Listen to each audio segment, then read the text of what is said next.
onda, gente? ¡Bienvenidos! Esta vez estamos de vuelta con Detective Abyssal, que me he vuelto muy fan de él. De hecho, no sé ni por qué no estoy suscrito. ¡Ya me suscribí! A ver, dice el título: el oscuro y perturbador iceberg oculto.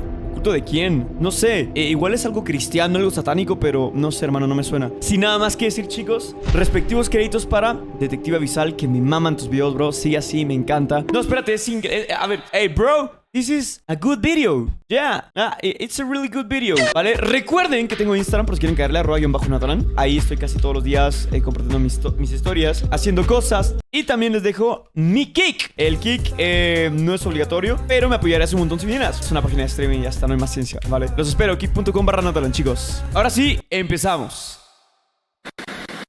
Un emperador que se cortó la mano para cambiar su destino. ¿What? 3 hermanas que engañaron al mundo y un profeta bíblico cuyo destino se decidió por un juego de azar. ¿Qué? Espérate, ¿Era una persona siendo comida por una ballena? ¿Qué personaje de la Biblia? ¿O ninguno? O igual lo estoy confundiendo con Pinocho. A Jonás. Ah, vale. Pero para estar claros, Pinocho también estuvo dentro de la boca de una ballena, ¿no? A Giuseppe o algo así. A Gepetto. Ok, sí. Este es el oscuro y perturbador iceberg del ocultismo, Sabía. que he creado completamente por mi cuenta. Comenzaremos con lo extraño y avanzaremos hacia algunos de los eventos más inquietantes y siniestros en la historia del ocultismo. Empecemos por la punta del iceberg.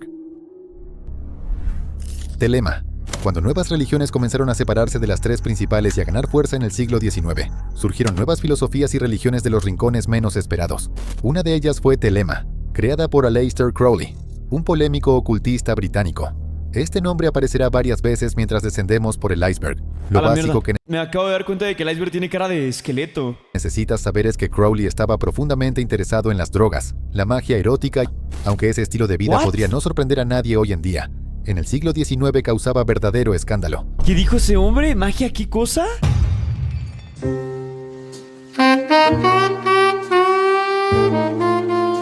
Incluso entre otros ocultistas. Sin embargo, su fama no le impidió fundar Telema. La historia cuenta que Crowley estaba en su luna de miel en Egipto cuando fue visitado por un ser sobrenatural llamado Aiwass.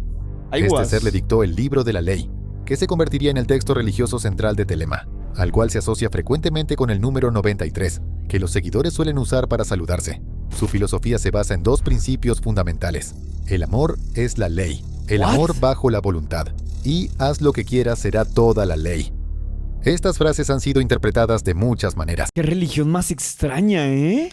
Pero los practicantes insisten en que Telema no es una excusa para hacer lo que se desee sin restricciones. Aún así, muchos críticos argumentan que Crowley lo creó para justificar su modo de vivir tan hedonista. Oye, ¿no habías dicho que querías abrir un puticlub? No es verdad. Yo dije que quería abrir mis rucas tus rucas. Era una especie como de alquiler de novia. Pero está mal visto en Latinoamérica, ¿vale? Quizás algún día en Japón o algo así. El camino de la mano izquierda y el camino de la mano derecha. Estos 2 conceptos del ocultismo representan enfoques opuestos hacia la magia y la espiritualidad. Uno es visto como luz y el otro como oscuridad. La primera persona en darles un nombre fue la ocultista del siglo XIX, Madame Blavatsky. Durante su estancia en la India, allí observó una forma de culto llamada Vamachara, que consistía en prácticas hindúes tabúes, como comer carne, beber alcohol y realizar rituales en cementerios. Blavatsky tradujo Vamachara como el camino de la mano izquierda. Entonces, ¿qué son exactamente el camino de la mano izquierda y el de la mano derecha? Imagina la magia negra y la blanca. Representan 2 formas de alcanzar objetivos a través de la magia. El camino de la mano derecha está asociado con todo lo bueno y correcto. Los seguidores de este camino adoptan prácticas religiosas convencionales que respetan las normas sociales y fomentan la comunidad. A menudo se lo percibe como el lado bueno. El camino de la mano izquierda, como puedes imaginar, es lo opuesto. Este camino abraza lo no convencional, lo tabú e incluso el caos durante los rituales.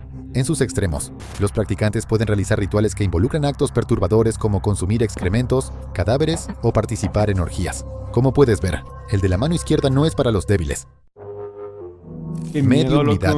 Esto es una forma de comunicarse con los muertos a través de un canalizador de espíritus, un elaborado engaño que se extendió por todo el mundo, o podría ser ambas cosas. La mediumnidad se hizo popular a fines del siglo XIX cuando los mediums realizaban sesiones espiritistas en reuniones especiales y fiestas de grandes celebridades de Hollywood. ¡A la mierda! Durante estas sesiones, intentaban contactar a los espíritus usando mesas de sesiones o tableros de Ouija. Hablaremos de ellos más adelante. También era común que, para hacer notar la presencia de los espíritus, apagaran las luces o golpearan mesas, paredes y puertas. No pasó mucho tiempo antes de que todo el mundo empezara a consultar a un medium. Dos de las personas más conocidas por utilizarlos fueron la reina Victoria y Mary ¡Hola! Todd Lincoln, la esposa del presidente Abraham Lincoln. What the fuck, la esposa del presidente Lincoln usó estas cosas, estaba metida en este tipo de situaciones. Verga, yo que no creo en esas cosas, güey. O sea, yo no soy mucho de chamanes, de mediums y todo eso. No sé, hermano. Cuando su tercer Es que me parece raro pasarte un huevo, loco, y que te salga negro el huevo. hijo murió de fiebre tifoidea, Mary quedó desconsolada y comenzó a interesarse en el espiritualismo. Posteriormente conoció a mediums que realizaban sesiones para ayudarla a contactar con su hijo.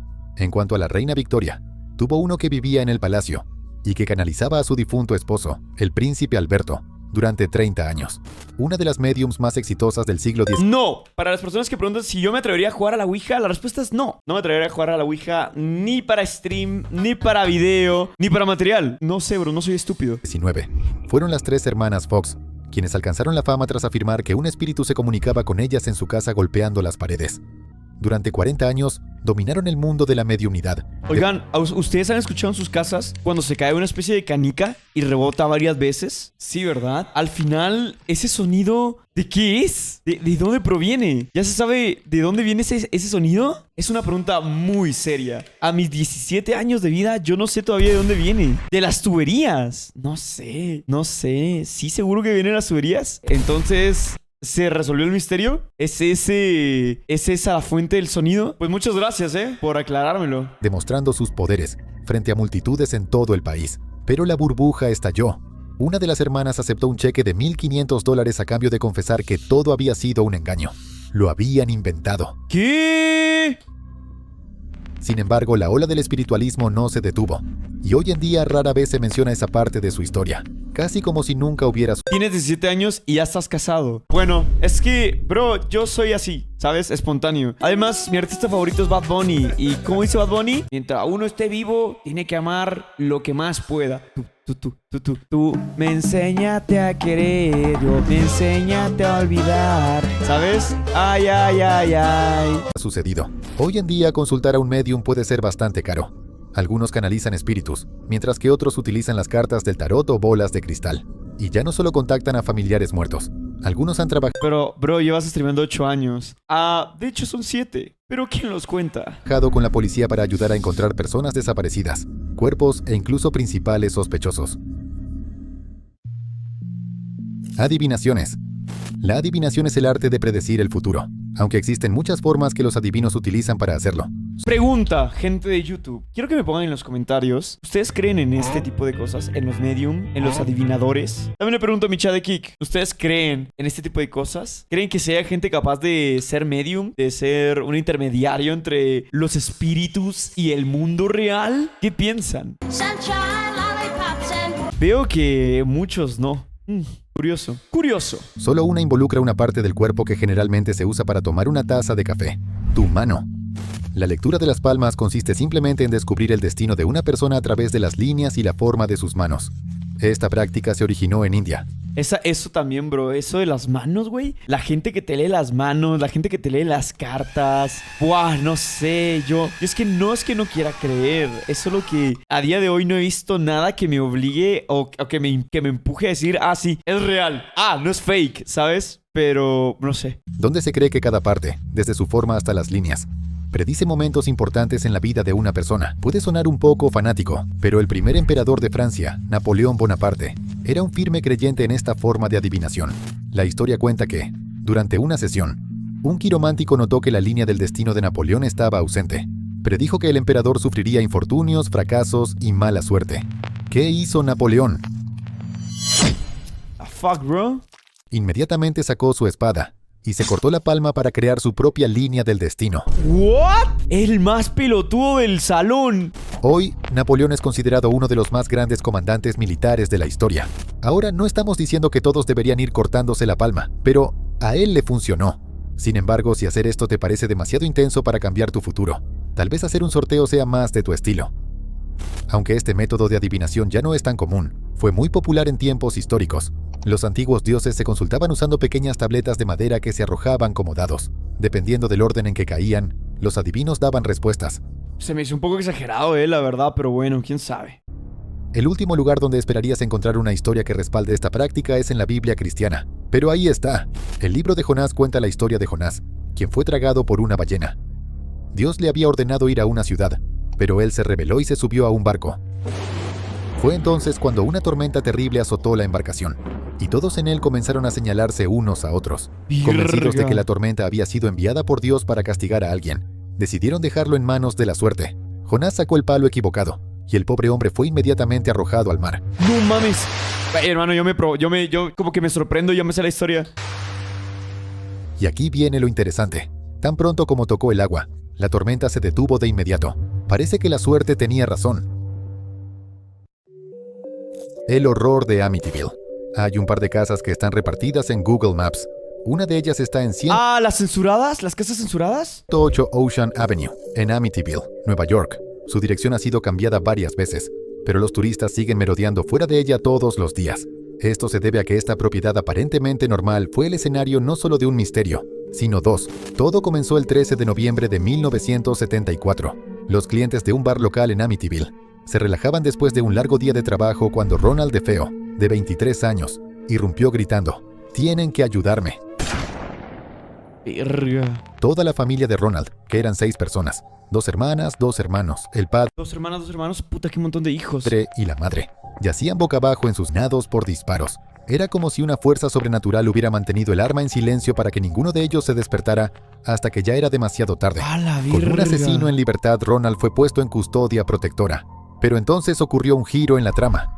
Resultó que él era el asesino. Les dijo que algunas voces en la casa lo habían obligado a familia. Pero nadie entendió. Oh, vale, censuró ahí la palabra matar, ¿vale? O sea, que algunas voces en su cabeza le dijeron que tenía que matar a toda su familia. Puta madre, qué esquizofrénico, qué miedo, ¿no? Qué miedo de que de pronto te cases, tengas hijos con esta persona y que aparentemente todo esté bien, pero que luego, con el pasar del tiempo, quizás desarrolle una enfermedad que sea esta, como esquizofrenia o algo así. O sea, eso probablemente no lo tenía él antes, sino lo desarrolló después. O sí lo tenía antes y nunca se dio contra la esposa, quién sabe, pero no sé, hermano, qué miedo igual. Cómo lo había hecho todo él solo. Finalmente sería encontrado culpable y sentenciado a cadena perpetua. Sin embargo, mientras Ronald comenzaba su vida tras las rejas, George y Kathleen Lutz estaban haciendo el negocio de su vida.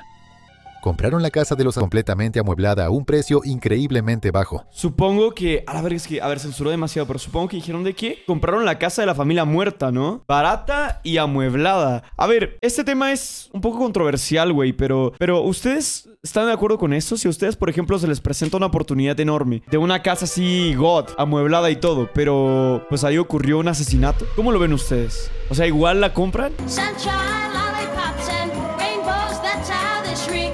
Yo la neta sí, güey. O sea, la neta. Yo digo que sí, la mando a exorcizar o mando un padre y ya está. Pero pregunto por qué hay gente que dice, ay, no, es que las vibras. Por ejemplo, mi mujer, bro, mi mujer no me dejaría. Tiara sería de, no, es que las malas vibras, es que, no sé. Y yo soy como de, me valen verga las malas vibras, a la verga la compro y ya está, ¿vale? Pero pregunto por eso. No puedo imaginar por qué.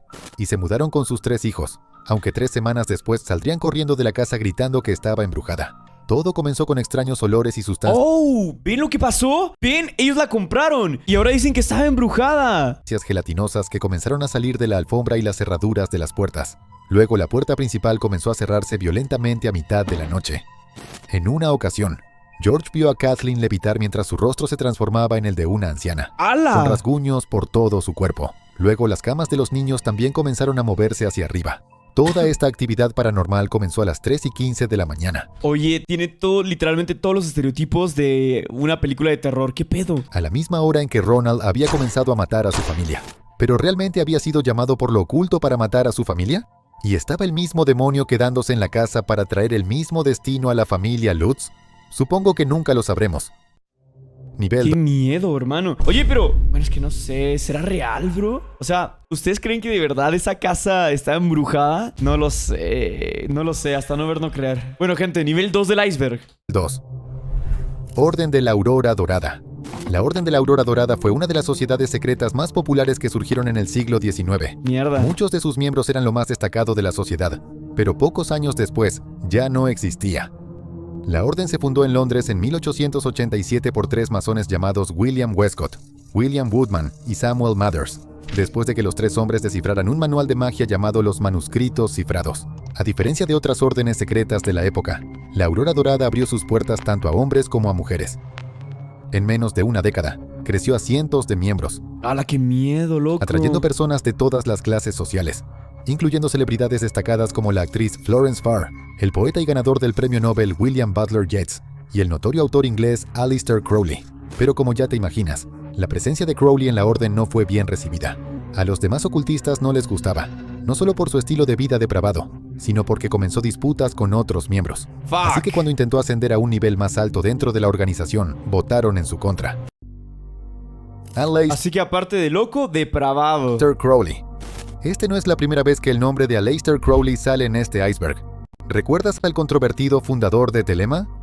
Pero antes de que este hombre comenzara su religión y destruyera otra, ¿Qué dice Tobías? Nat, ya liberaron el cepo en Argentina. Va a ser más fácil que te pueda donar ahora. ¿El cepo? ¿Qué es el cepo? ¿Alguien sabe qué es el cepo? solo era el hijo de Edward Crowley. Edward era tan rico que se jubilaría incluso antes de que naciera su hijo, ¡Hala! un cristiano devoto, que God. leería un capítulo de la Biblia a su esposa e hijo todos los días antes de la cena. Prácticamente se podría decir que su familia era perfectamente feliz. Sin embargo, la desgracia golpeó cuando Crowley tenía 11 años. Su padre murió de cáncer y se convirtió en un escéptico cristiano, aunque una vez que recibió su herencia, todo comenzó. Siendo argentino yo tampoco sé qué es. Solo sé que es bueno que hayan quitado el cepo. Ah, vale, entendido, God. Crowley vivía de manera extravagante y se embarcaba en aventuras locas. Su vida privada era igual de extrema. Estaba enganchado a la heroína y vivía abiertamente como bisexual. Mira, dice, es una limitación de la cantidad de dólares que podías comprar por mes. Ah, vale, God. Más adelante desarrolló un interés por lo oculto. Se unió a varias órdenes, incluida la Aurora Dorada, y luego fundó la suya, Telema. Cuando su herencia comenzó a agotarse, se mudó a Sicilia con sus seguidores y abrió una comunidad. Allí, su consumo de drogas solo empeoró. La burbuja finalmente estalló cuando un seguidor, Raúl Loveday, murió en la comunidad. La esposa... ¿Por qué los cabrones que están más metidos en el ocultismo y todo eso tienen en común que son drogadictos, güey? ¿Tendrá algo que ver o no? Digo, no quiero ofender a las comunidades, pero... de Loveday regresó a Gran Bretaña y reveló la vida que llevaban allí. Crowley hizo que su esposo bebiera la sangre de un gato sacrificado. Ok. Luego los obligó a cortarse e incluso permitió que los niños vieran mientras realizaba magia. La prensa se volvió loca y Crowley fue etiquetado como el hombre más malvado vivo. Las noticias llegaron al gobierno siciliano y posteriormente fue deportado. Más tarde se mudaría a Francia, donde también lo deportarían. Crowley no tuvo más remedio que regresar a Londres. En bancarrota y enfermo intentó demandar a los periódicos por difamación, pero nunca cobró. Al final murió sin un centavo en una pensión. Verga, pobrecillo, La loco. pintura del Se repudrió. niño llorando. Es Halloween de 1985, pero pedir dulces es lo último que pasa por la mente de las personas reunidas en el parque. Todos habían acudido para ver cómo un incendio destruía 2.500 copias de una pintura con un tema similar. Verga. Niños llorando. Los retratos, que alguna vez habían estado colgados en casas del Reino Unido, ahora solo eran obras de las que querían Pues este tipo de pinturas es lo que les digo, que mi abuela tenía en su casa, loco. Eso da un chingo de miedo, o sea, no sé qué clase de persona le gusta este tipo de pinturas. ¿A alguien sí le atraen? ¡Qué miedo, loco! hacerse lo más rápido posible. Hubieron 3 intentos, pero finalmente las pinturas se encendieron y quemaron por completo. Suspiros de alivio estallaron entre la multitud. Finalmente, había terminado. Sin embargo, queda una pregunta. ¿Quién era este niño y por qué toda una nación se sentiría aliviada al prender fuego a su imagen? Las pinturas de El Niño Llorando eran una serie de retratos que mostraban a un niño pequeño con lágrimas cayendo por su rostro. En una esquina de cada pintura aparece un nombre firmado, Giovanni Bragolin, pero ese es solo un seudónimo. El verdadero artista se llamaba Bruno Amadio, Lol. un misterioso pintor español. Amadio pintó al Dice, recuerdo que un pastor escuchaba a mi mamá. Su testimonio dijo que antes de conocer a Dios estaba en una secta y que para entrar tenía que torturar a un sobrino que era un bebé. ¡A la verga! ¡Qué miedo, bro! Ok. Niño Llorando en la década de 1960 y se hicieron populares entre los turistas. Este artista realizó 65 pinturas de diferentes niños llorando. En los años siguientes, las obras fueron reproducidas y vendidas por toda Europa. Solo en el Reino Unido se compraron al menos unas 50.000 copias. Entonces, en 1985, comenzaron los incendios. Por todo el Reino Unido, las casas se incendiaban, pero nadie hizo ninguna conexión entre ellos hasta que el periódico sensacionalista británico The Sun hizo una afirmación sorprendente. Un bombero informó que las ruinas de todos los incendios recientes tenían algo en común: la pintura del niño llorando. Y a diferencia de todo lo demás en la casa, las imágenes nunca se quemaban. La historia se difundió rápidamente, con nuevos casos apareciendo cada día. Pero la pregunta en todas las historias seguía siendo la misma. Esta imagen maldita estaba provocando los incendios en las casas. Poco después, todos los que tenían el retrato en sus hogares estaban convencidos de que sus casas estaban a un paso de arder. Hermano, ¿qué pido? O sea, con la probabilidad también. El servicio de bomberos intentó desmentir las historias, insistiendo en que los incendios eran causados por negligencia. También dijeron que las pinturas probablemente estaban cubiertas con un barniz que retardaba que ardieran. Pero el público no quedó convencido. Las calles y los cubos de basura se llenaron de los retratos, ya que muchos intentaron deshacerse de este objeto maldito. Vale. Eventualmente, The Sun instó a sus lectores a enviar las imágenes malditas para deshacerse de la pesadilla. Para Halloween, 2.500 copias habían inundado su oficina, donde todas fueron quemadas. Pero las Hermano. historias no murieron con el fuego. Muchas personas siguen especulando sobre esas pinturas. Algunos dicen que el niño es un niño gitano cuya familia puso una maldición sobre el artista. Otros dicen que murió en un incendio y su espíritu quedó atrapado en la pintura. ¿Creen eso? ¿Creen todo lo que acabamos de ver? Yo creo que es pura coincidencia, pero... A ver, habían muchas personas con esta pintura también. Pero no sé. Grigory Rasputin. En la película Kingsman, Grigory Rasputin era un místico monje ruso que mantenía a la familia real bajo su control mediante una combinación de opio y milagros. El personaje que bailaba mientras los agentes de MI5 intentaban eliminarlo. Podría haber parecido algo exagerado, pero la verdad es más extraña que la ficción. Viajemos atrás en el tiempo. A principios del siglo... Esto por alguna razón me recuerda al flautista de Camelot, de Hamlet. Amor, ¿viste el iceberg que trajo? Sí, amor, lo vimos hace como 2 días, creo yo. Había un flautista, ¿no? El flautista de Hamelin, el flautista de no sé qué, que al principio solo se llevaba a las ratas y que luego se llevó a los pinches niños. No sé por qué me recuerda eso. XX, cuando el último emperador de Rusia, Nicolás II, y su esposa, Alexandra, finalmente tuvieron un heredero al trono. Pero había un problema. Alexis sufría de hemofilia, un trastorno sanguíneo. Los médicos habían predicho que moriría antes de llegar a la adultez, y con él, la monarquía. La emperatriz recurrió al misticismo y comenzó a consultar consejeros espirituales no convencionales en busca de respuestas. Así fue como conoció a Grigory Rasputin. Durante uno de los episodios de sangrado de Alexis, Rasputin pudo ayudar al niño. Fue la primera vez que alguien había logrado hacerlo, y sus visitas al palacio se volvieron más frecuentes. La salud de Alexis dio un giro, y la emperatriz se convenció de que Rasputin había sido enviado por el mismo Dios. Pero Rasputin no tenía su vida en orden. Había dejado su hogar mientras su esposa estaba embarazada de su 7º hijo. ¡No! ¡Ah, la mierda! 7º hijo. Igual ya no se emocionaba tanto por verla dar a luz, pero... ¡Fuck, bro! ¡Muchos hijos! ¿Qué pedo? Y se convirtió en un peregrino. Para cuando llegó a San Petersburgo, ya era... O sea, el hijo de puta se deslindó de todas sus responsabilidades, ¿no? Un peregrino. O sea, se fue a la verga, güey, y dejó a su mujer embarazada y con 6 hijos más. Conocido por su fervor religioso y su carisma personal. Al sanar al heredero al trono, atrajo a más y más seguidores y admiradores, pero sus enseñanzas controvertidas le ganaron tantos críticos como seguidores.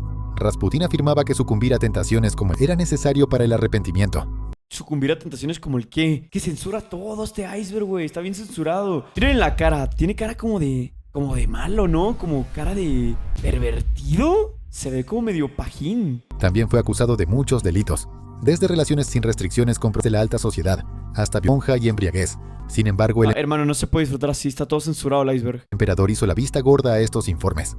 Cuando llegó la Primera Guerra Mundial, Rasputin tenía a la familia real en la palma de su mano. Incluso convenció al emperador de que liderara el ejército en la guerra, insistiendo en que esa era la única manera de ganar.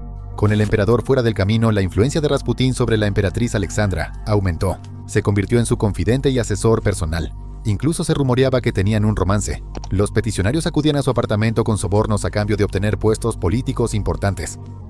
Pronto, las oficinas gubernamentales se llenaron con sus propios candidatos seleccionados a dedo, y la economía rusa comenzó a declinar. La élite no estaba contenta, y estaba decidida a deshacerse de él. El final del monje loco fue tan dramático como su vida. La historia cuenta que fue atraído a la casa de uno de los nobles. Allí le sirvieron pasteles y vino tinto envenenado con suficiente cianuro para 7 hombres. Pero Rasputin lo comió todo y aún seguía de pie. Luego le dispararon en la espalda. Pero no solo el monje loco no cayó, sino que persiguió a sus atacantes. Finalmente otro disparo acabaría con Rasputin. 3 días después su cuerpo fue recuperado del río Neva. Pero ese no es el final. Hermano, lo hicieron cagada. De la historia. Días después, El secretario de Rasputín publicó una carta en la que Rasputín predecía que, si era por un noble, la aristocracia rusa caería. 2 cortos meses después, Nicolás abdicó del trono en marzo de 1917, y él y su familia fueron ejecutados, poniendo fin a la monarquía rusa. Tableros de Ouija. La tabla Ouija es una tabla plana utilizada para obtener mensajes Miren, van a hablar de lo que más les gusta a ustedes, bro. De este pinche tema de la Ouija. del mundo espiritual. Tiene todo el alfabeto, los números del 0 al 9 y las palabras sí y no. Pero esta simple tabla resultó tener algunos secretos muy oscuros. Este tablero ganó popularidad en el siglo XIX, cuando el espiritualismo barría a la nación. No había mejor momento para conectarse con lo sobrenatural. La guerra civil acababa de terminar y las familias buscaban a los ¡Ah! Anastasia, Ángelo Pro, de ahí viene. Oh, no sabía, qué interesante. seres queridos que no habían regresado de la guerra. Cuando apareció una tabla de madera inocente en una tienda de juguetes en Pittsburgh, prometiendo conectar a las personas con los muertos, se vendió como pan caliente. Los viernes, amigos y familias ¡A la mierda! Oye, pues esto no lo sabía yo, ¿eh? se reunían para juegos en casa y para invocar a los familiares muertos. Prácticamente cada hogar tenía una. Luego En Pittsburgh. comenzaron a llegar extrañas historias sobre cómo el tablero hacía que la gente hiciera cosas malas. Una de ellas fue Lila Jamerson. Su esposo había sido asesinado, por lo que ella y su amiga Nancy Bowen recurrieron a la Ouija para encontrar al asesino. Poco a poco la tabla deletreó el nombre Clotilde y dio una dirección. Las 2 mujeres se dirigieron a la casa y encontraron a Clotilde Marchand, luego la con un martillo.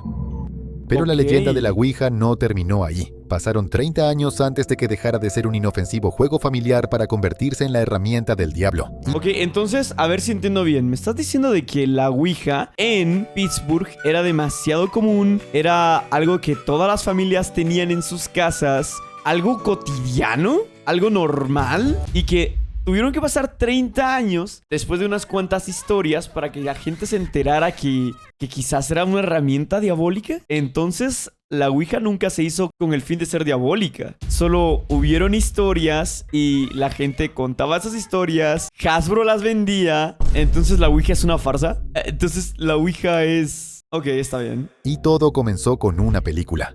En 1973, El Exorcista llegó a los cines. Se trataba de una niña que era poseída después de jugar con una Ouija. En ese momento, fue una de las películas más aterradoras que llegó a las pantallas. Pero lo que lo hacía aún más aterrador era que estaba basada en la posesión demoníaca real de Roland Doe, un niño de 13 años. Ah, la mierda. Justo como en la película. Algo así he escuchado yo, güey, pero como... A ver, ahí les va un facto, loco. Nunca me he visto El exorcismo de Emily Rose, jamás. No sé por qué. No, siento de que se ve muy pedorra, porque ya es vieja y se ve todo muy falso. Entonces siento yo que se ve muy pedorra, pero igual, y estoy apresurándome y juzgándola. O sea, juzgándola mal. Se había poseído después de jugar con la Ouija. Las iglesias inmediatamente etiquetaron a este tablero como una herramienta del diablo, y pasó de ser un juego social a un objeto sobrenatural. Pero eso no ha detenido a las personas de usarla para ver si alguien del otro lado está escuchando. Ordo Templi Orientis. Fue fundada por Carl Keller y Theodore Royce en el siglo XX, y modelada según la orden masónica. A los miembros de la Masónica. orden se les enseñaba misticismo ¿Qué era eso de la orden masónica? basado en tradiciones antiguas griegas y egipcias. Con el paso del tiempo, Rose leyó los libros de Aleister Crowley. ¿Lo recuerdas? Y se convenció de que sería una gran adición para la orden. Cuando Crowley se unió, reescribió gran parte de su material ritual. El nuevo Otto bajo el sistema de creencias de Crowley adquirió vida propia, ya que él cambió la filosofía guía de la masonería a su sistema oculto, Thelema. También introdujo técnicas secretas en los rituales que involucraban masón y otras actividades ilícitas, como la sodomía y la bestialidad. ¡Hola, Cuando Rose vergo! renunció y Crowley asumió el control, él vivía principalmente de las cuotas y donaciones de los miembros. También utilizó la orden para difundir su filosofía mágica. Muchos miembros rechazaron a Crowley y su perspectiva, y surgió un grupo separado que continuó como Otto antes de su influencia. El Otto sigue existiendo hasta el día de hoy, pero está envuelto en secreto.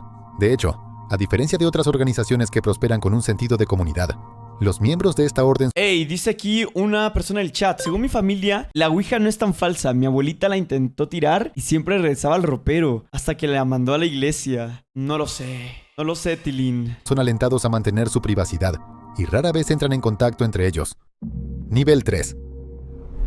La Casa Boleskine. La Casa Boleskine es una mansión ubicada en las orillas del infame lago Ness, en las tierras altas de Escocia. Es una casa envuelta en misterio y Está plagada cerca del lago Ness. Hermano, qué dicha, ¿no? Tener una mansión cerca del lago Ness, donde también al mismo tiempo existía una leyenda del monstruo del lago Ness. por lo sobrenatural. Sin embargo, no siempre fue así.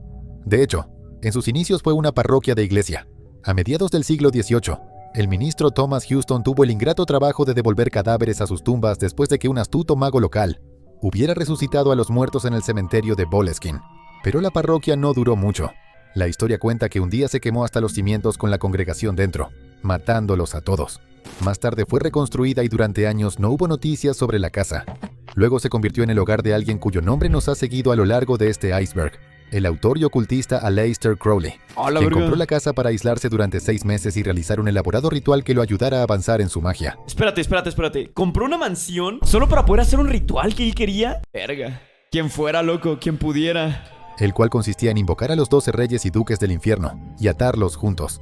En un momento, él afirmó que estaba realizando el ritual en una habitación particularmente soleada. ¿Ya vio el tráiler de los Wellness Show? Ya lo vi, y es una mierda, es una basura de tráiler. Cuando de repente se oscureció por completo, lo que lo llevó a utilizar una luz artificial para continuar. Love is the law. Love under will. Pero antes de que pudiera terminar, dijo que fue llamado a París y se marchó. Nunca regresó. Más tarde, Crowley confesó que los rituales que realizó en la mansión se habían salido de control. Sí, huyó para escapar de lo que había invocado en Boleskine. Es un misterio. Pero cuando comenzaron a suceder cosas extrañas allí, los... Mira, aquí dice More CRZ. Algo que no tiene nada que ver, pero acabo de recordar, es que cuando mi mamá estaba chiquita, ella tenía una muñeca que era como un bebé, algo realista. Y que cuando ella se iba a dormir de su se iba a dormir de su madre. Dejaba la muñeca, la emplacar, porque no tenía más lugar donde ponerla. Y cuando se iban a dormir, todo lo demás, ella escuchaba cómo esa muñeca lloraba. Verga, igual y... no sé, hermano, no sé. Pero se trata de los papás, no sé, porque luego mi mamá también cuenta que vio como cosas extrañas o aterradoras, pero no sé. ¿Quién sabe? Es que, no sé, no quiero decir nada, güey, porque a lo mejor sí pasó. lugareños sabían a quién culpar. La casa fue vendida a un mayor del ejército, pero la energía oscura de la casa pudo más, y se suicidó en la que había sido la habitación de Crowley. El siguiente propietario de la casa fue el guitarrista principal de Led Zeppelin, Jimmy Page. Page era un gran admirador de Crowley, y quería escribir canciones allí. Sin embargo, nunca llegó a mudarse, y dejó la casa a un amigo, quien reportó ruidos extraños, apariciones de fantasmas y un ruido aterrador que sonaba como un animal salvaje resoplando y golpeando fuera de su puerta. En 2015, la propiedad volvió a ser noticia. Había ardido en un misterioso incendio. ¡A la mierda! 4 años después, se reportó otro incendio. Lo único que queda de la casa Boleskine y sus historias es solo la fachada de la propiedad. ¿Por qué pasan estas cosas? ¿Por qué siempre donde pasó algo raro, siguen pasando cosas raras? O sea, esto lo que me hace creer es de que realmente este tipo de cosas existe y son completamente verídicas. Y me refiero a las maldiciones, ¿sabes? No me refiero a fantasmas, no me refiero a otro tipo de cosas que hayamos visto en este canal, no. Sino a las maldiciones. Esta casa estaba mal, luego a su siguiente dueño también le fue mal, luego a su siguiente dueño también le fue mal. Y es como, carajos, ¿qué pasa? La Misa Negra. La Misa Negra ¿es una oscura parodia de la Misa Católica Romana? ¿Un rito realizado por cultos satánicos para adorar a Satanás? ¿O ambas cosas? Existen 2 tipos de satanistas, los satanistas de la Bey y los satanistas teológicos. El satanista de la Bey no cree en Jesús ni en Satanás, pero practica la Misa Negra para acosar y provocar a los cristianos. Es una versión distorsionada de la Misa Católica que a menudo tiene un trasfondo muy serio. Esto podría sonar como una estrategia moderna y provocadora, pero en realidad data del siglo IV. Los primeros practicantes de esta misa fueron un grupo de cristianos llamados los gnósticos. Se decía que se untaban las manos con el cuerpo de Cristo. También era común que una mujer viera como altar. Pero más allá de las parodias, este tipo de misas también eran realizadas por satanistas teológicos. El primer libro sobre la Misa Negra no se publicó hasta la década de 1960. Hasta entonces no tenían una forma establecida en la que se realizaban. Aún así, siguen estando envueltas en secreto hasta el día de hoy. ¿Qué carajo, loco? Necromancia. Hermano, y los cristianos, porque eran cristianos. La necromancia, a menudo conocida como magia de la muerte. Hola, bro, respeta, estoy bien. ¿Tú qué tal, hermano? Es una forma de adivinación que implica hablar con los muertos. Aunque, a diferencia de los mediums, los nigromantes no se limitan solo a conversar con los del más allá, predecir el futuro, resucitar a los muertos para descubrir secretos, o incluso usar un cuerpo fallecido como soldado o arma. Son solo algunos ejemplos de lo que un nigromante podría hacer con un cadáver. La necromancia ha existido a lo largo de toda la historia. Se ha practicado en muchas civilizaciones antiguas. desde Egipto hasta Babilonia, Roma y Grecia. La Biblia cristiana incluso habla de los nigromantes, pero siempre con la amenaza de muerte para cualquiera que siga ese camino. Una Verga. historia bíblica cuenta cómo un rey murió porque consultó a un nigromante. El rey Saúl había pedido a una bruja que trajera el espíritu de un profeta muerto para saber el resultado de una batalla venidera. Las cosas no salieron como él había planeado, y al día siguiente, murió. Aunque ya no son ejecutados, el ritual sigue siendo visto como un tabú y se ¡Qué mantiene en secreto. mierda! ¡Qué miedo eso! Tradición draconiana. La tradición Draco, ¿qué cosa de qué? draconiana es una especie de paganismo practicado por personas que creen en los dragones para liberar su poder interior. ¿Qué? Pero, ok. Está bien, no critico. Los dragones pueden ser mitológicos, pero han aparecido en muchas civilizaciones antiguas a lo largo del mundo. El arte y la literatura mesopotámica están llenos de imágenes y folclores sobre dragones antiguos que recorrían la tierra. El primero registrado fue Kur, un dragón sumerio. Se parecía a una serpiente gigante y vivía en el mar. Otras civilizaciones tenían sus propias versiones de estos seres.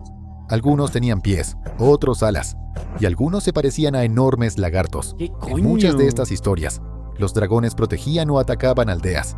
Oye, pero esto ya no existe, ¿no? O sea, ya no ves a nadie en la calle y le dices, oye, ¿qué religión eres? Y te dice draconiano. O sea, eso no existe, ¿verdad? O igual y no existe en Latinoamérica, pero quién sabe. Tal vez en Europa o algo así sea normal, güey, que le preguntes a alguien y le digas, ¿qué eres? Draconiano.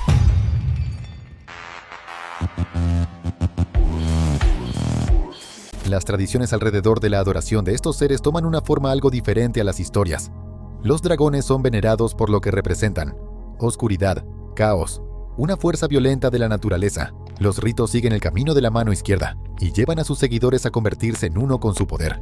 Existen muchas formas en las que los seguidores de la tradición draconiana buscan el favor de los dragones: seguir un estilo de vida carnívoro, comer únicamente carne proveniente de animales que hayan sido tratados bien. Ok, Y no tirar como la carne India. comestible son solo algunas reglas. Las tradiciones draconianas pueden no ser populares, pero la adoración de los dragones sí lo es. En China, simbolizan sabiduría, poder, buena fortuna y riqueza. Hoy en día, el baile del dragón chino es una de las representaciones culturales más importantes utilizadas para celebrar. A la mierda, o sea, eso, bro, no es común aquí, pero ya quizás sí, todavía. Llave menor de Salomón. La llave menor de Salomón es un manual mágico sobre cómo invocar un demonio y cómo protegerse de ellos. Es como un anuario de 72 demonios en el infierno. Tiene sus fotos, sus posiciones en el infierno, sus diferentes poderes y los rituales que puedes hacer para invocar tus propios demonios. Se dice que este grimorio fue encontrado en el siglo XIV en la tumba del rey Salomón. Al igual que Jesús y Moisés, el rey Salomón fue un profeta muy importante Bro, se ve bien boy de esto, loco. ¿Qué pedo? en las religiones judía, cristiana y musulmana. Más conocido por tener 700 esposas y 300 concubinas. ¡Hola, verga! 700 esposas, hermano. Y 300 concubinas. O sea, en la vida de este chabón habían más de 1000 mujeres. 1000 mujeres presentes. ¿Cómo los aguantó? También era famoso por su poder sobre lo oculto. Un poder simbolizado por un signo que quizás conozcas: la estrella de David. Hoy en día, esta estrella de 6 puntas es el símbolo universal del judaísmo.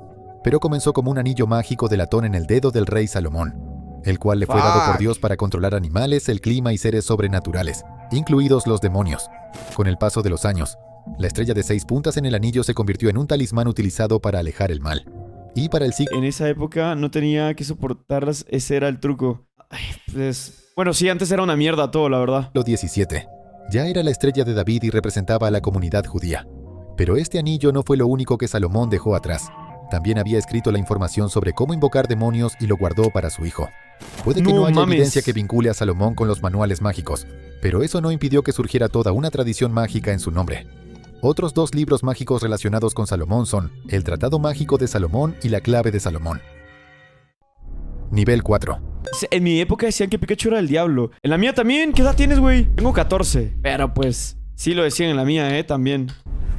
Demonología. La demonología es el estudio de cómo diferentes religiones del mundo ven a los demonios y sus acciones. O sea, tengo 14 de que dejé de ser niño, pues. O sea, no que tengo 14 años de edad, tontos. La idea de que existen espíritus malignos está presente en muchas religiones y mitos. En la teología cristiana, los demonios eran ángeles que fueron expulsados del cielo porque se negaron a adorar a Dios.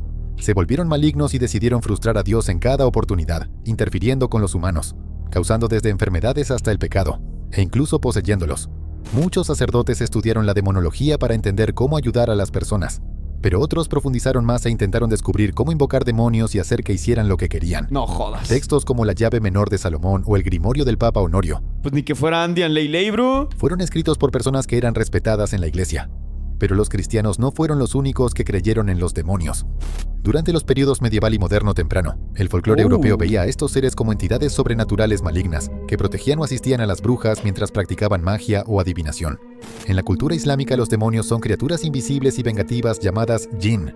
Pueden cambiar su apariencia, pero la mayoría de las veces se presentan en forma de cucarachas, serpientes, escorpiones e incluso lagartos. ¿Qué carajo con eso? En el hinduismo son espíritus que una vez fueron las almas de seres humanos que hicieron cosas malas. Como castigo, fueron condenados a vagar sin una forma física por un tiempo determinado como penitencia, hasta que pudieran renacer como humanos nuevamente. Magia de la sangre. Entonces los hindúes creen en el reencarnamiento, en la reencarnación. Nos salvamos, amigos. Ya nació el bebé P3, entonces ya nos podemos morir a gusto sin el miedo de reencarnar ahí. No sabía yo eso. La magia de la sangre es el uso de la sangre para realizar rituales y hechizos. Este antiguo arte mágico es considerado como la hechicería más oscura y poderosa. Popularizada por la cultura pop, existen muchos mitos y leyendas sobre esta práctica. Entonces, ¿qué es real y qué no lo es? A lo largo de muchas civilizaciones, se cree que el alma de una persona está en la sangre, lo que significa que ella en sí misma tiene mucho poder. El uso de la sangre en la magia se remonta a las antiguas civilizaciones, cuando se sacrificaban animales y humanos sin control para su uso en rituales religiosos o mágicos. El registro más... Luego hay de estas pinturas, güey, incluso en telas, cosas así de los mayas, de los aztecas y de cómo hacían ellos sus rituales. Y tú los ves, güey, y también estaba de la chingada. O sea, haz de cuenta que los mayas sacrificaban a personas, niños, mujeres, hombres, a volcanes para que apaciguaran su ira, para que no hicieran erupción. Entonces ellos creían que cada año se les tenía que aventar a un niño o a una mujer o a un hombre para que el volcán saciara su apetito. Es loquísimo. O sea, si tú te pones a ver la historia de los mayas, de los aztecas, no sé si de los incas también, güey, pero todo eso está bien loco. El registro más detallado de esta magia proviene del Imperio Azteca en México. Fueron renombrados por tener a los magos Sí, esos güeyes veían que no llovía y ya estaban echando a sus hijos a un volcán. Ándale. más poderosos de todos los tiempos. Los aztecas creían que el sol necesitaba alimento humano para moverse por el mundo. Se sacrificaban 20,000 esclavos y prisioneros anualmente para hacer que el sol se moviera. Muchos de sus artefactos muestran las ranuras por donde antes fluía la sangre. A la mierda. Pero este tipo de magia no siempre implica sacrificios humanos. En tiempos antiguos, los señores del crimen eran conocidos por usar la sangre de sus enemigos para hacer maldiciones. Esto podría ser la razón por la cual las mujeres en ciertas culturas son casi fanáticas de cómo deshacerse de sus toallas. Sin embargo, los practicantes de esta magia insisten en que la sangre seca o preservada no tiene poder. Aunque a menudo se la asocia con causar daño, no siempre es el caso. Los alquimistas antiguos eran conocidos por usar sangre para crear elixires curativos. Los magos médicos usaban la manipulación de la sangre para sanar a los enfermos. E incluso los amantes intercambiaban su sangre para unir sus almas. ¡Qué vergas, güey! ¿Qué? Romántico, ¿no? ¡Qué romántico! Eso era un pacto de sangre, ¿no? O sea, intercambiar sangre y todo eso. O sea, mamá, ¿qué, güey? Es un pacto de sangre. Jaja. ¿Cómo se reía la IA, bro? Le Dragon Rouge. Le Dragon Rouge, también conocido como el Gran Grimorio, es un manual de magia negra utilizado para hacer pactos diabólicos con los demonios. Nadie sabe exactamente cuándo fue escrito este libro ni cómo llegó a existir. El año en que se dice que fue publicado es mucho anterior al momento en que apareció por primera vez en forma impresa. Sin embargo, aunque es difícil precisar el año en que se produjo, muchos estudiosos coinciden en que gran parte de su contenido fue copiado de la llave menor de Salomón. Al igual que esos dos grimorios, menciona demonios mayores y menores, y los clasifica con posiciones en la jerarquía del infierno, comenzando con Lucifer, el emperador, Beelzebub, el príncipe, y Astaroth, el gran duque, así como 6 demonios menores. El libro también describe varios demonios, así como los rituales para invocarlos y hacer un pacto con ellos. Además, detalla cómo hacer muchos hechizos, como algunos para ganar la lotería, hablar con espíritus, ser amado por una chica, hacerse invisible, etc. ¿Qué? O sea, he visto todo tipo de cosas, pero ¿cómo ser amado por una chica? ¿Cómo, tutorial de cómo hacerte invisible? Se recomienda que el mago lleve una piedra de sangre en su bolsillo mientras realiza los rituales. Esto suena mucho a algo que diría Retrolam. Existen muchas historias de personas que intentaron encontrar fama y fortuna utilizando un libro de hechizos. Una de las más horribles ocurrió en 2020. En junio de 2020, 2 hermanas, Baiba Henry y Nicole Smallman, Estaban en un parque público bailando con luces de hadas cuando fueron apuntados por Daniel Hussein. Resultó que el joven de 19 años había hecho un pacto con Lucifuge Rofocale, quien es un demonio infernal encargado del gobierno y el tesoro del infierno. Puede hacer que alguien se enriquezca rápidamente y otorgar poder y autoridad mundanos. Ok. Usándole Dragon Rouge, Daniel redactó un contrato manuscrito, firmado con su propia sangre, a cambio de ganar un premio de lotería. Juró hacer cada Espérate. ¿Me estás diciendo que el cabrón hizo un pacto satánico con una especie de demonio antiguo a cambio de que él ganara la lotería? ¿Pudo pedir cualquier cosa y solo quiso ganar la lotería? 6 meses. Después de Daniel comenzó a apostar y comprar billetes de lotería. Gastó 162 libras con 88 peniques en 10 días. ¿Y ganó? Pero nunca ganó nada. Es que pendejo. Y todo lo que consiguió a cambio fue una condena a cadena perpetua con una pena mínima de 35 años. ¡Oh! Nivel 5. 35 años en la cárcel. Qué pendejo, ¿no? Merecido. ¿Por qué no pidió que los gansitos otra vez costaran 5 pesos? No sé. Qué buena pregunta. Pero si tú llegas a contactarte con un demonio, pídeselo, ¿va? Templo de la Luz Negra. El Templo de la Luz Negra era un culto satánico que creía que la iluminación se podía alcanzar a través del caos y la destrucción. Originalmente llamado la Orden Luciferiana Misántropa, fue fundado en Suecia en 1995 por Vlad Nemesis Koshnod. Vale. El culto practicaba algo llamado gnosticismo caótico.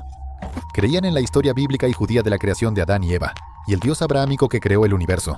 Pero, a diferencia de los seguidores de las religiones abrámicas, ellos creían que el universo nunca debió haberse creado en primer lugar, y planeaban destruirlo a través de la magia y los rituales. El culto comenzó con solo un puñado de miembros, y todos tenían tatuados pentagramas de vampiro en sus brazos como señal de su membresía. Ok. 2 de los miembros más activos fueron Vlad Nemesis Koshnod y John Notbite, quienes a menudo hablaban sobre realizar sacrificios humanos. And I was realizing Me estaba dando that cuenta que I was yo estaba... definitely a slave. Que yo era un esclavo. Era un músico sueco conocido principalmente como el fundador, vocalista y guitarrista principal de la banda de black metal extremo Dissection. Pero en el verano de 1997, la música fue lo último en la mente de John. Realizar un sacrificio humano era su prioridad. No mames. Días después, un hombre gay llamado Joseph Medur fue a un parque en Suecia. La policía pensó que se trataba de un crimen de odio, y la investigación se estancó durante meses. Luego, en diciembre, la novia de Vlad entró en la estación de policía con una historia que contar y el caso se abrió de par en par.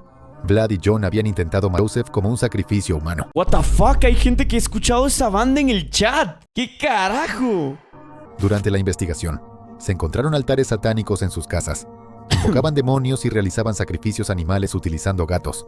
Habían planeado intensificar las cosas asesinando a Joseph y luego llevar a cabo un suicidio. Ambos hombres fueron hallados culpables y enviados a prisión. A la mierda. Salieron después de cumplir solo 7 años. John reactivó su banda, Dissection, después de lanzar 2 álbumes. Planearon hacer una gira antes de disolverse, pero a John le denegaron ingresar a Estados Unidos debido a su historial criminal, por lo que la gira fue cancelada. En agosto de 2006, su cuerpo fue encontrado en su casa. El hombre de 31 años estaba rodeado por un círculo de velas encendidas y tenía un grimorio satánico frente a él, con un charco de sangre debajo después de haberse cortado las venas. Aunque la causa de la muerte fue clara, la razón detrás de ella se remonta a sus creencias. John creía que cuando un satanista había logrado todo lo que quería, era momento de morir con una sonrisa. ¿Qué carajo, hermano? O sea, un satanista logra sus metas y se suicida. Dios, no sé. El Libro de los Muertos.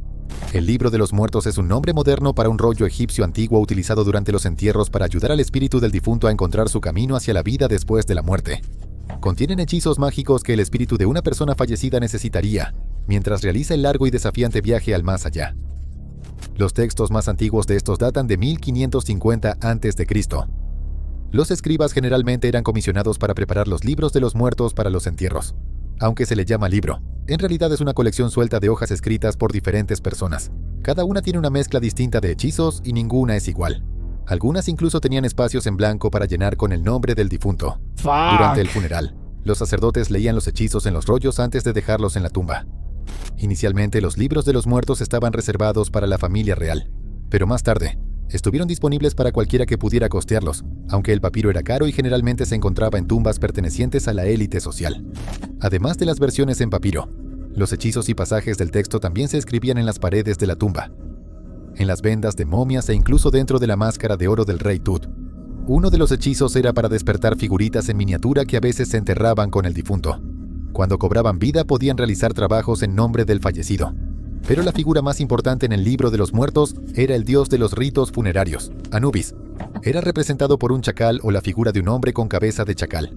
También era el protector de las tumbas y el señor del inframundo, lo cual le daba la importante tarea de determinar si un alma sería permitida en el más allá o no. Tú eres de la élite social, ¿no? Pero vivo en Pachuca. ¿Te parece que soy de la élite social? Varg Vikernes. Varg Vikernes, un músico de metal, neonazi, incendiario y asesino. A los 6 años. Podría haber sido el neonazi más joven de todos los tiempos. Su familia se mudaba constantemente y el joven Varg terminó siendo estudiante en una escuela primaria iraquí. Como el único niño blanco en la clase, rápidamente notó que estaba exento del castigo corporal y nunca era golpeado como el resto de los estudiantes. A la mierda. Desde entonces, comenzó a llamar a sus maestros monos directamente a su cara. ¿Qué? What the fuck, ¿qué le pasa a este tipo? Desde pequeño un hijo de puta. ¿Qué? A medida que creció, adoptó postulados neonazis y creencias religiosas racistas. A los 19 años, Varg se unió a la banda de black metal Mayhem y se hizo compañero de banda de Euronymous. A la mierda. Euronymous fue famoso por incitar a un miembro de la banda. Después de eso, tomó algunas fotos a desvivirse, gente. del cadáver. Una de ellas se convirtió en la portada del álbum en vivo Dawn of the Black Hearts, 1995. También tomó pedazos de su cráneo y los entregó a otros músicos para que los usaran como collares. Varg se puso muy celoso de la atención que Euronymous estaba recibiendo y comenzó a incendiar iglesias. A la mierda. Al año siguiente habría quemado unas 7. La reputación de Varg se disparó en la escena del black metal noruego, y toda la atención estaba sobre él. O lo habría estado si Euronymous no estuviera allí. Incluso concedió una entrevista a un periódico y admitió los incendios de las iglesias solo para superarlo. Puta, se ve bien loco, ¿eh? Se ve bien zafado a la cabeza. Pero lo único que consiguió fue una condena de 6 meses en detención preventiva. Todo finalmente llegó a su punto máximo el 9 de agosto de 1993.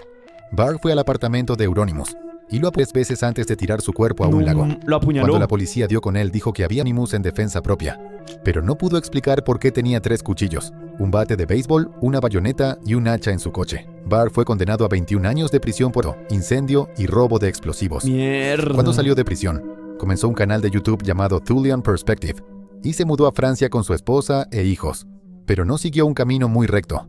En 2013, fue sentenciado a 6 meses de libertad condicional y tuvo que pagar una multa de 8.000 euros por incitar al odio Puta y difundir madre. material racista y antisemita en su blog.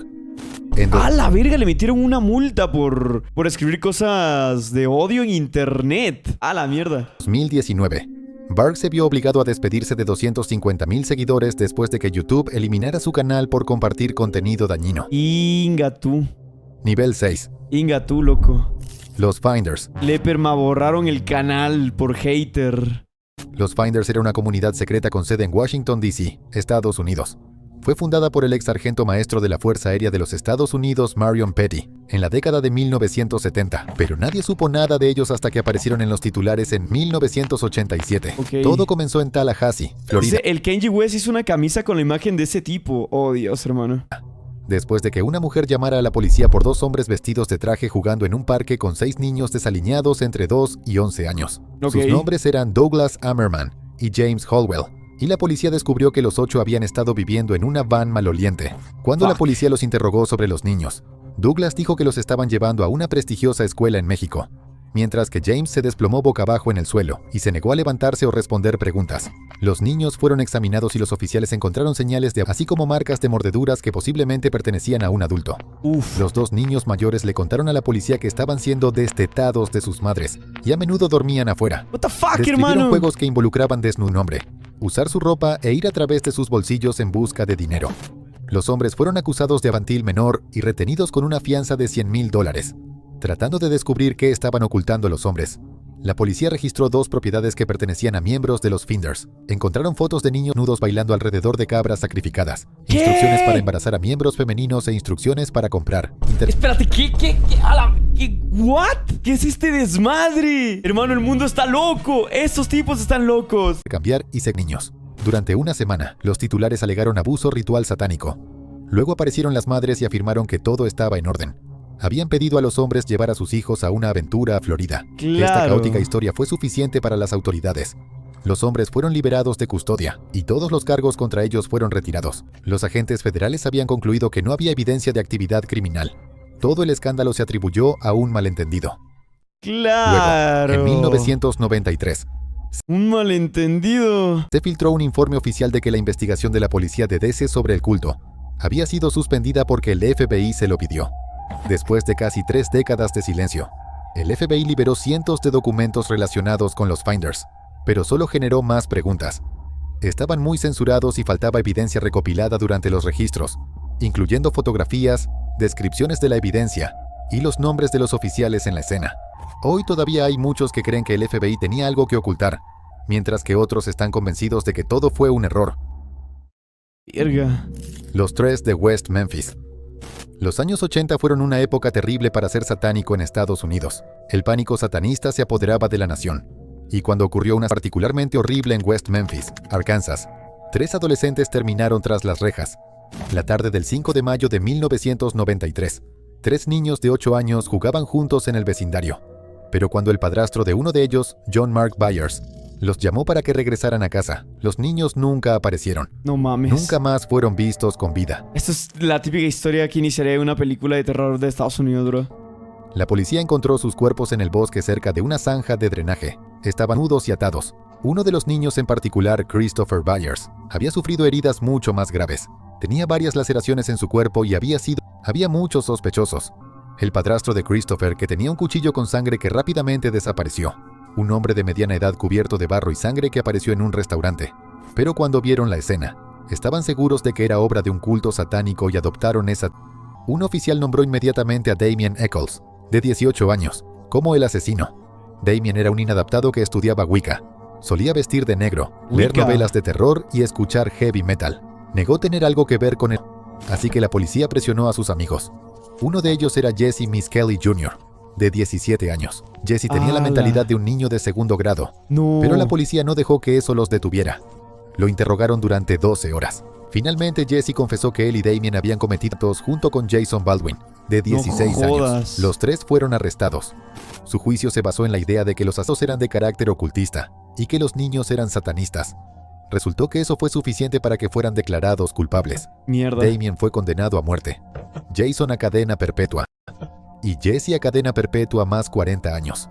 El caso permaneció cerrado hasta 2010, cuando nuevas pruebas de ADN mostraron que no había vínculo físico entre ellos y la evidencia en la escena del crimen.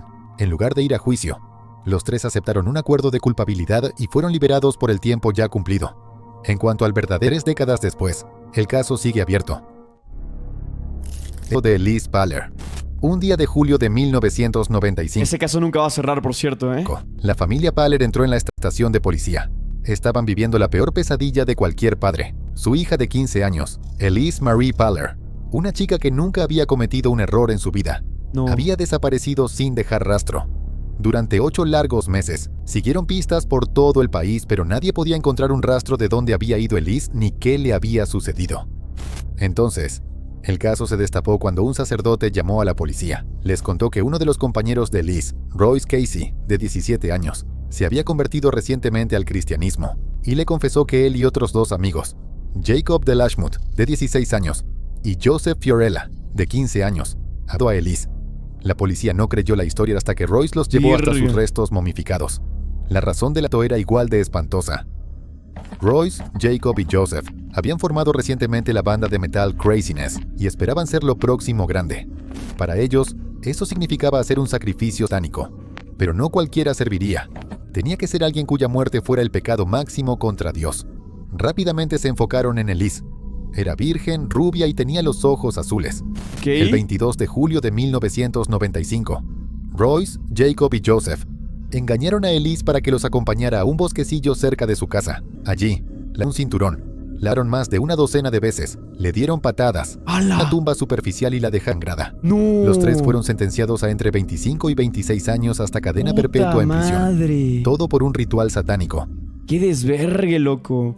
Merecían de más, mimbre. Como mínimo. El hombre de mimbre era una estructura de madera que se utilizaba para sacrificar humanos y animales al prenderles fuego.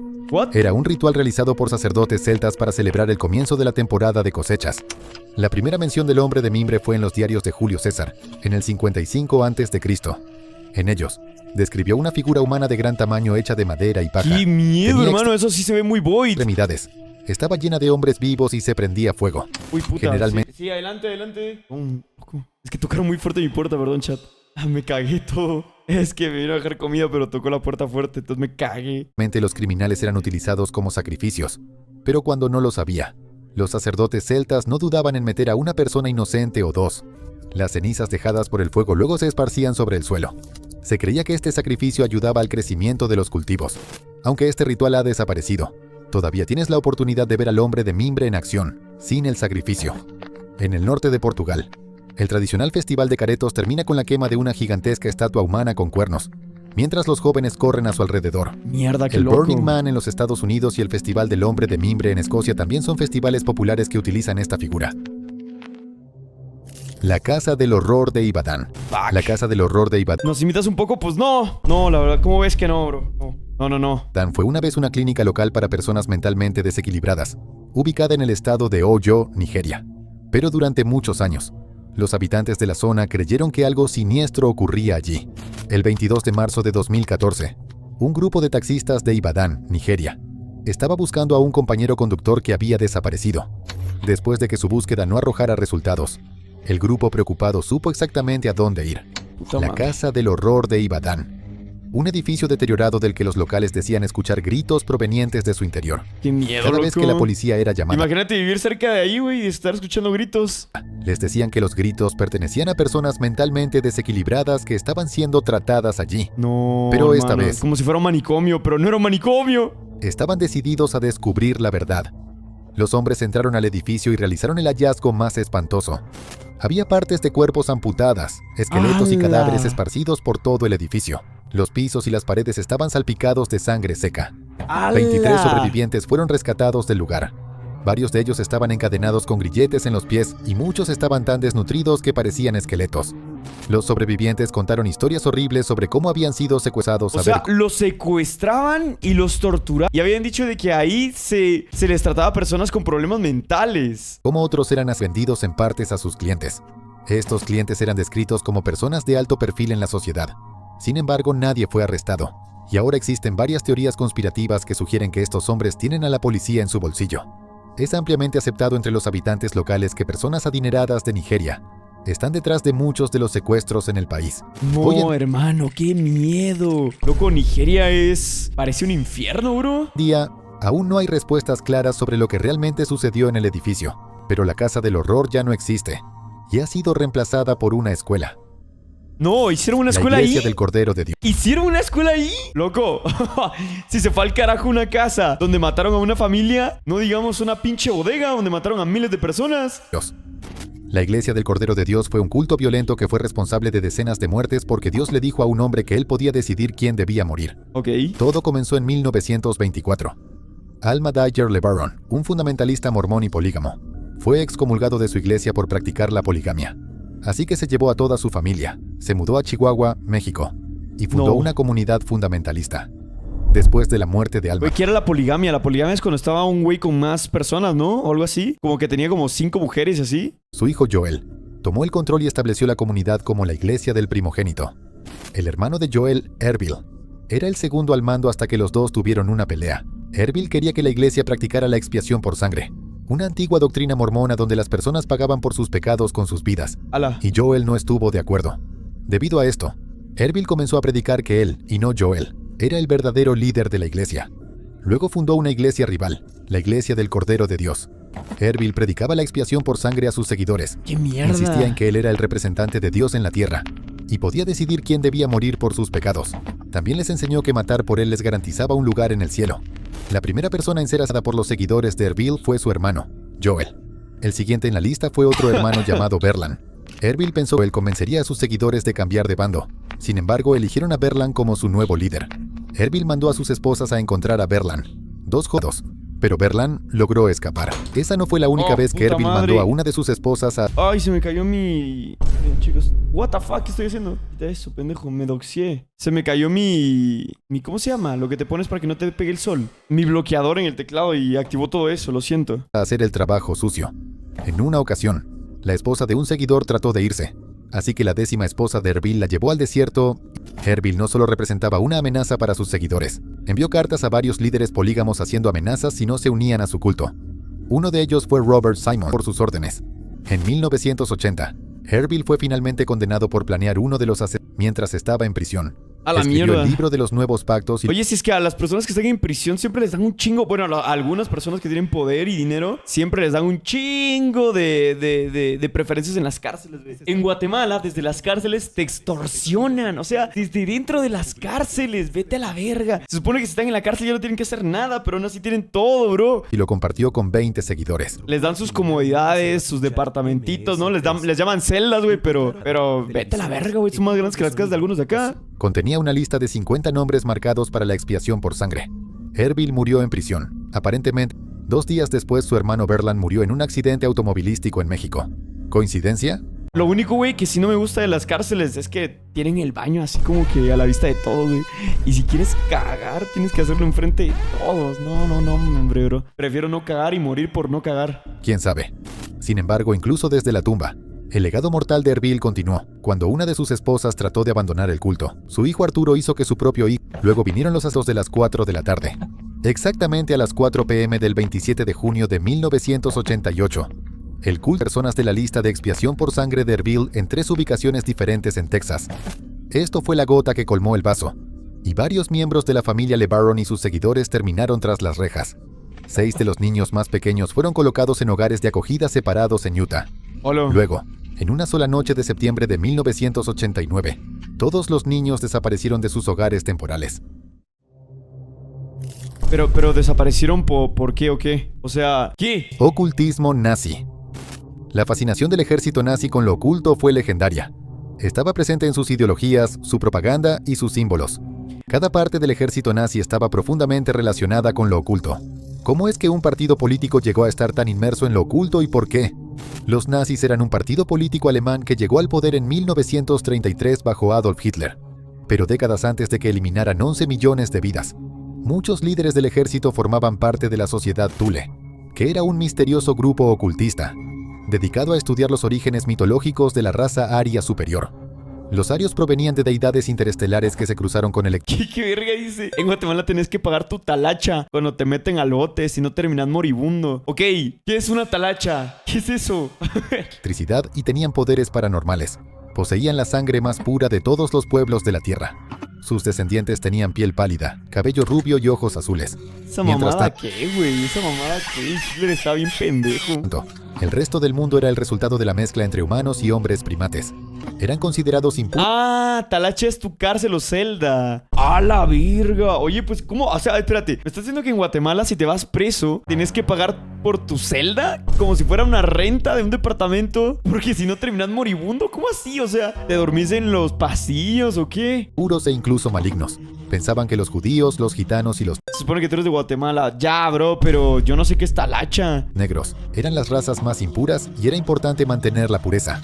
Varios nazis prominentes fueron miembros o estuvieron activos dentro de... O sea, se fueron al ocultismo y al paganismo debido a que eran paranoicos. Buscaban mitologías que les respalden su raza superior. Y también Hitler buscaba la lanza del destino, que era la lanza que atravesó a Jesús. Según quien la poseía, ganaba todas las batallas. Vete a la... de la sociedad, incluidos el ocultista Lance von Chicos, ustedes son mis talachas. Los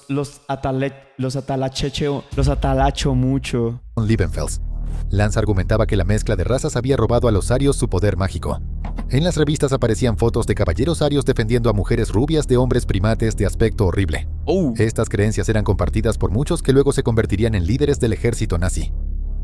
Así que, cuando llegaron al poder, se dedicaron a difundir propaganda basada en sus creencias ocultistas. Se les decía a los alemanes que eran la raza pura y que debían proteger su linaje de los no arios. Tomaron Esa mamada aquí, güey, o sea, a mí se me hace una tremenda estupidez, loco. Es una estupidez del tamaño de un planeta esa. control de todas las partes del gobierno, desde las escuelas... Bro, pero es que, a ver, no entiendo una cosa. ¿Hitler sí era rubio? ¿Era de piel pálida y de ojos azules? Es que no se ve. Es que no, yo no creo. No era ni alemán, era austriaco, es verdad. Vale. gobierno, desde las escuelas hasta la música, e incluso los libros. Poco a poco, el partido nazi manipularía y radicalizaría creencias infundadas para fomentar el odio. Y muchos jóvenes se alistaron para proteger su pedigrí. El ejército nazi también comenzó a crear secretamente su propia raza pura de arios. Se alentaba a las jóvenes rubias con ojos azules a presentarse en un centro y tener hijos con otros oficiales nazis puros. Los bebés eran llevados y criados por las SS. Los nazis también llegaron a secuestrar niños con cabello rubio y ojos azules en los países que ocupaban. Mames. A los niños se les obligaba a rechazar su origen y a aceptar las enseñanzas nazis. Sin embargo, la mayoría de ellos terminó en la cámara de gas. Bro, era obvio que no iba a ganar. Anteriormente en este canal. Era obvio que no iba a ganar. Es tremendo estúpido, bro. GG. Medio raro ese iceberg, güey. Hubo un rato, güey, donde me quedé bien desconectado porque no entendía ni qué verga estaba hablando ese güey. Era demasiado... Habían muchos temas. Pero no estuvo mal. Hemos visto icebergs malos. Este no estaba malo, pero sí estaba extraño.